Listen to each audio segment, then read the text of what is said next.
बिस्मिल्लाहिर्रहमानिर्रहीम। अस्सलाम वालेकुम रहमतुल्लाहि व बरकातुहू। Dear viewers, Leaders Academy. तो आज हम पढ़ने जा रहे हैं केमिस्ट्री टेस्ट नंबर 2। तो ये टेस्ट उन कैंडिडेट्स के लिए स्पेशली डिज़ाइन किया गया है जो Pakistan armed forces nursing staff, PF, air women, female medical technician Pakistan navy, commission officers of AMC, army medical college test और स्पेशली मैट्रिक एनुअल एग्जामिनेशंस के जो स्टूडेंट्स हैं वो इससे इस्तेफादा हासिल करके 100% कामयाबी हासिल कर सकते हैं। तो चलते हैं अपने question number of moles are equivalent to 11 grams of CO2। तो हमें यहाँ पे एक्चुअल में जो है वो नंबर ऑफ मोल्स फाइंड करने हैं कि 11 ग्राम्स ऑफ CO2 में एक्चुअल में कितने नंबर ऑफ मोल्स होते हैं। तो जैसे कि इसका सिंपल एक फार्मूला ये है कि आप सबसे पहले जो है वो CO2 का मास फाइंड करें। CO2 इसमें जो कार्बन है इसका जो मास नंबर होता है वो होता है 12, जबकि जो इसका एटॉमिक नंबर होता है वो होता है 6। तो मास नंबर जो है वो इसके एटॉमिक नंबर के डबल होता है। यहाँ पे 12 इसका मास नंबर है, प्लस O2 इसमें जो ऑक्सीजन है उसका जो मास नंबर होता है वो होता है 16, जबकि इसका एटॉमिक नंबर जो होता है वो होता है 8। 16 को जब आप 2 से मल्टीप्लाई कर देंगे, क्योंकि हमारे पास जो है वो 2 एटम्स हैं ऑक्सीजन के, तो यहाँ पे आपने 12 + 16 मल्टीप्लाई बाई 2 किया तो आपके पास क्या आ जाएगा, 12 + 16 को जब आपने 2 से मल्टीप्लाई किया तो आपके पास आ जाएगा 32। तो यहाँ पे जब 32 में आपने 12 प्लस किया तो आपके पास आ जाएगा 44। तो यहाँ पे आपके पास आ गया 44। अब हमने क्या कहा कि जो 1 मोल ऑफ CO2 है, 1 मोल ऑफ CO2 में जो है वो 44 ग्राम है। हमने फाइंड कितने का करना है, हमने 11 ग्राम्स का करना है। तो यहाँ पे हमने क्या कहा कि जो 1 ग्राम है ना, हमने यहाँ पे फाइंड करना है 1 ग्राम का। तो हम यहाँ पे क्या कर देंगे, 1 डिवाइडेड बाय 44। यह हमारे पास आ गया 1 ग्राम का। 1 ग्राम यानी कि कितने मोल्स की इक्वल है, 1/44 मोल्स की इक्वल। हमने फाइंड करना है 11 ग्राम्स का। तो हम यहाँ पे क्या कर देंगे, यहाँ पे हमने कर दिया 11 ग्राम्स, और दूसरी साइड पे हमने सिंपली क्या करना है, हमने 1/44 को मल्टीप्लाई कर देना है 11 के साथ। तो जब आप इनको मल्टीप्लाई करेंगे तो जो आपके पास आंसर आएगा वो होगा 0.25, यानी कि 11 ग्राम्स ऑफ CO2 में 0.25 नंबर ऑफ मोल्स होते हैं। Moles in 29.25 gram of NaCl is equivalent to, same जो है सबसे पहले आप NaCl का जो है वो मोलर मास फाइंड करेंगे। इसमें Na जो है ये एक्चुअल में सोडियम है और जो Cl है ये क्लोरीन है। तो NaCl इसमें सोडियम का जो मास नंबर होता है वो होता है 23, जबकि इसका जो एटॉमिक नंबर होता है वो होता है 11। मेरी आप सबसे रिक्वेस्ट है कि आप सब पीरियोडिक टेबल से जो है तमाम एटम्स के एलिमेंट्स के जो हैं वो एटॉमिक नंबर याद कर लें। इस लिहाज से आपको जो मास नंबर फाइंड करने में ईजी रहेगा, बिकॉज मोस्टली जो एलिमेंट्स हैं उनके मास नंबर जो होते हैं वो एटॉमिक नंबर से डबल होते हैं। नेक्स्ट है आपके पास क्लोरीन। क्लोरीन का जो एटॉमिक नंबर होता है वो होता है 17, जबकि इसका जो मास नंबर होता है वो होता है 35.5।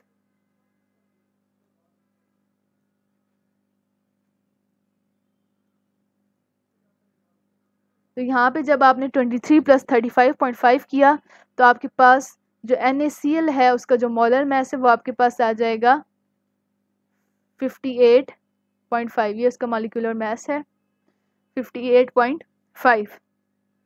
यहाँ पे आपको मास पता चल गया। अब आपने सिंपली क्या करना है, आपने नंबर ऑफ मोल्स फाइंड करने हैं। तो बिल्कुल पहले की तरह ही हम करेंगे, जैसे कि हमने पहले कहा था कि 1 मोल में जो है 1 मोल का जो मास है वो है 58.5। तो हमने कितने का फाइंड करना है, हमने 29.25 का फाइंड करना है। इसलिए सबसे पहले हम 1 ग्राम का फाइंड करेंगे। 1 ग्राम का जो है वो यहाँ पे हमारे पास क्या आ जाएगा, 1 डिवाइडेड बाय 58.5।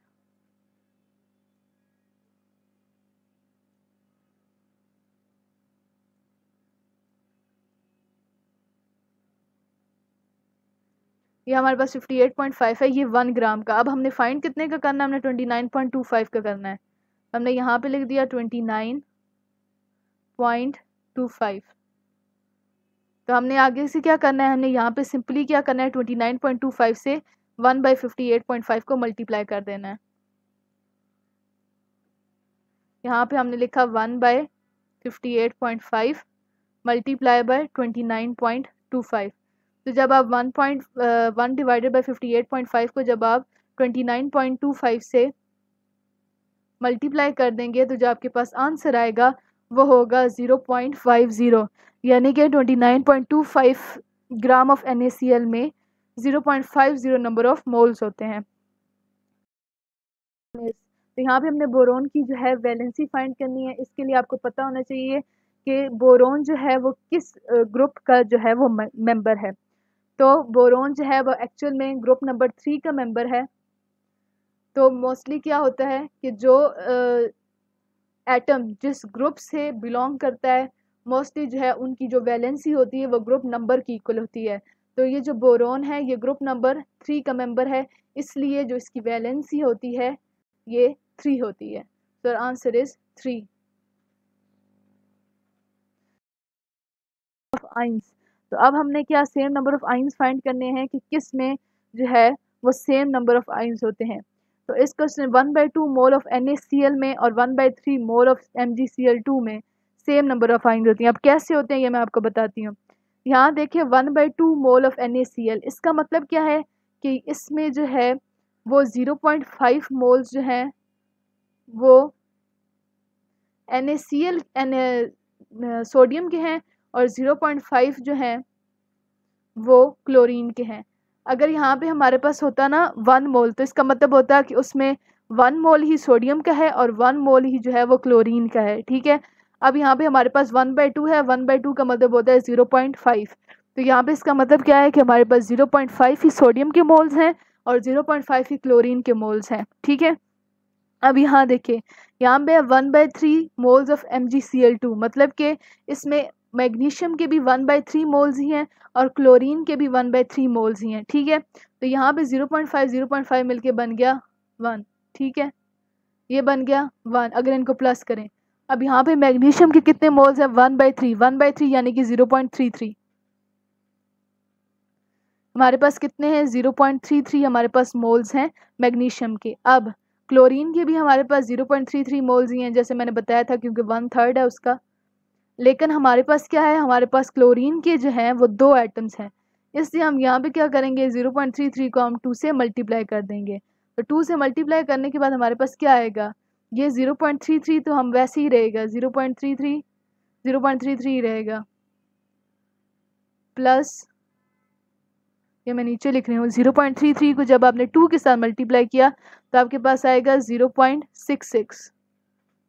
तो जब आप 0.33 प्लस 0.667 करेंगे तो आपके पास क्या आएगा, आपके पास आएगा 1। तो यानी कि इसको भी प्लस करें तो आता है 1 और NaCl को भी प्लस करें तो आपके पास आता है 1। इस वजह से जो इनके नंबर ऑफ मोल्स हैं इस पेयर के वो सेम हैं। So answer is 1/2 mole of NaCl and 1/3 mole of MgCl2 has same number of ions. Which one of the following pair has same mass? तो हमने फाइंड करना है कि किन का जो है वो मैथ सेम है। तो मैथ फाइंड करने का मैंने आपको सिंपल पहले बताया था कि दोनों जो एटम्स होते हैं उनके मैथ नंबर को आपस में प्लस कर देते हैं। तो कार्बन का जो एटॉमिक नंबर है 6 और इसका मैथ नंबर ज़ाहिर है इसका डबल होता है, वो होता है 12। ऑक्सीजन का जो एटॉमिक नंबर होता है वो 8 और ज़ाहिर है उसका डबल जो है वो 16, वो होता है इसका मैथ नंबर। 12 + 16 किया आपके पास क्या आएगा, आपके पास आ जाएगा 28। अब ये 1 मोल ही है और ये भी 1 मोल ही है, इसलिए हमें इन मोल से कुछ लेना देना नहीं है क्योंकि वो सेम है। N2, अब नाइट्रोजन का जो एटॉमिक नंबर होता है वो होता है 7, जबकि इसका मैथ नंबर जो होता है उसका डबल यानी कि 14। यहाँ पे हमारे पास 2 एटम है नाइट्रोजन के, तो हम इसको सिंपली 2 से मल्टीप्लाई कर देंगे। तो यहाँ पे हमारे पास क्या आ जाना है, 14 को 2 से मल्टीप्लाई किया तो 28, यानी कि हमें पता चल गया कि इसका भी 28 ग्राम है और इसका भी 28 ग्राम है। सो हमारे पास जो CO यानी कि कार्बन मोनोऑक्साइड और N2 यानी कि नाइट्रोजन का जो मैस है वो सेम है। All of the following are triatomic molecules except, ये सारे जो हैं ये ट्राइएटॉमिक मॉलिक्यूल्स हैं सिवाय, अब मैंने पहले भी बताया था आपको लास्ट वीडियो में कि वो तमाम मॉलिक्यूल्स जिसके अंदर 3 एटम्स होते हैं वो सारे जो हैं ट्राई एटॉमिक मॉलिक्यूल होते हैं। अब O3 के अंदर ऑक्सीजन के जो हैं वो 3 एलिमेंट्स एटम्स हैं, इसलिए ये ट्राई एटॉमिक है। H2O इसमें जो है 2 हाइड्रोजन के एटम हैं और एक जो है वो ऑक्सीजन के एटम है, तो ये भी बन गए 3। अब CO में एक जो है ये कार्बन का एटम है और एक ही जो है वो ऑक्सीजन का एटम है, तो ये हमारे पास बन गया 2। अब CO2 में हमारे पास क्या है, एक कार्बन का एटम है और 2 जो हैं ये ऑक्सीजन के एटम है, हमारे पास बन गया 3। तो ये जो सारे 3 वाले हैं ये सारे हमारे पास ट्राइएटॉमिक है, लेकिन हमने बताना है कि एक्सेप्ट यानी कि कौन सा ट्राइएटॉमिक नहीं है। तो हमारे पास CO जो है ये ट्राइएटॉमिक नहीं है बिकॉज इसमें 2 एटम्स हैं। The chemical formula of washing soda है, मैं बता दूं कि वाशिंग सोडा का केमिकल फार्मूला होता है Na2CO3 10H2O। इसमें जो है ये सोडियम के 2 एटम्स होते हैं, एक कार्बन का एटम होता है, 3 ऑक्सीजन के एटम होते हैं, प्लस 10 मॉलिक्यूल्स होते हैं इसमें वाटर के होते हैं। मॉलिक्यूल इज नॉट ट्राइएटॉमिक में फिर हमसे पूछा गया है कि कौन सा एलिमेंट ट्राइएटॉमिक नहीं है, तो इसमें जो है वो 2 हाइड्रोजन के एटम्स हैं, इसमें 3 ऑक्सीजन के एटम्स हैं, इसमें 2 जो हैं वो हाइड्रोजन के एटम हैं और एक जो है हमारे पास ऑक्सीजन का एटम है, तो ये बन गए 3। और CO2 में भी सेम, एक जो है वो कार्बन का एटम है और 2 जो है वो ऑक्सीजन का एटम है, तो ये भी बन गए 3। तो ये सारे जो हैं ये 3 वाले ये सारे ट्राइएटॉमिक है, लेकिन हमने बताना है कि कौन सा ट्राइएटॉमिक नहीं है। तो इसमें जो हाइड्रोजन है वो ट्राइएटॉमिक नहीं है क्योंकि इसमें 2 एटम्स हैं। By weight of chlorine in ocean, हमने बताना है कि क्लोरीन की जो परसेंटेज ऑफ वेट है ओशन में वो क्या है। तो क्लोरीन जो है वो 1.8% जो है वो ओशन में पाया जाता है। Next, percentage of oxygen in atmosphere, तो हम सबको पता है कि एटमॉस्फेयर में ऑक्सीजन की जो परसेंटेज है वो 21% होती है। Oxygen in human body is, तो मैं बता दूं कि जो हमारे ह्यूमन बॉडी का जो 96% मैस होता है ना, वो 4 की एलिमेंट से मिलके बना होता है। अब वो 4 की एलिमेंट्स कौन से हैं, वो है ऑक्सीजन O2, उसके बाद हमारे पास जो दूसरा एलिमेंट है वो है कार्बन C, देन हमारे पास है हाइड्रोजन एंड देन हमारे पास है nitrogen.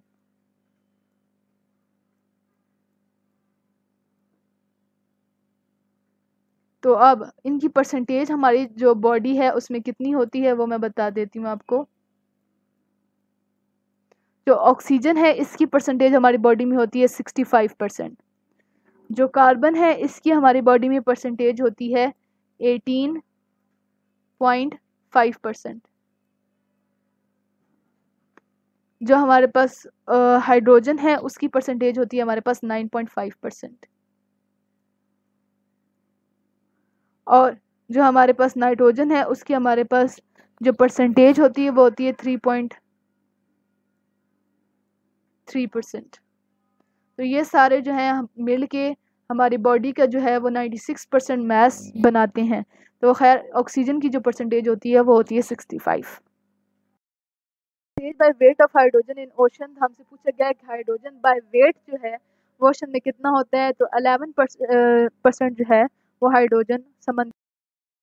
Percentage by weight of nitrogen in ocean is, तो हमने ये बताना है कि परसेंटेज जो है ओशन में नाइट्रोजन की वो कितनी होती है।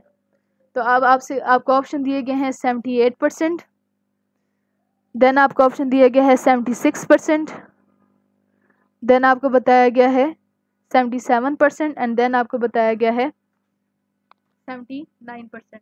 तो आपने इसमें बताना है percentage by weight of nitrogen in ocean is.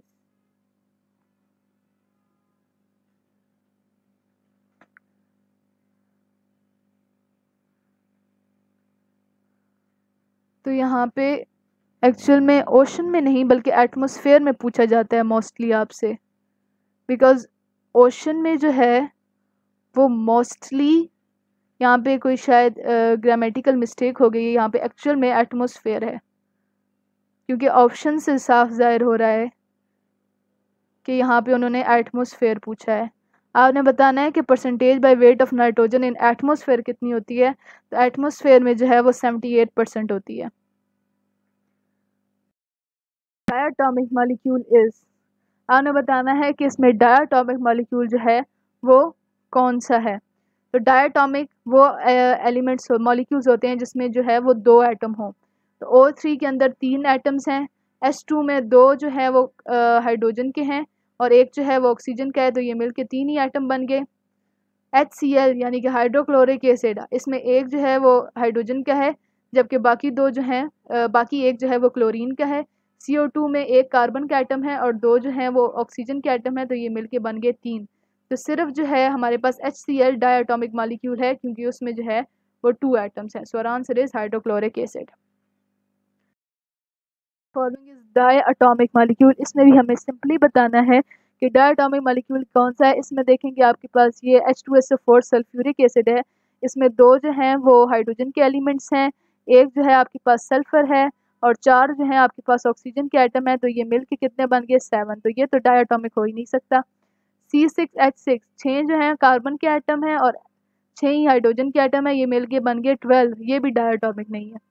H2O में 2 हाइड्रोजन के एलिमेंट बन गए एटम और एक जो है ऑक्सीजन के एटम मिलके बन गए 3, तो ये भी यानी कि नहीं हुआ। फिर रह गया हमारे पास CO में एक कार्बन का एटम है और एक ही ऑक्सीजन का एटम है, तो ये मिलके बन गए 2।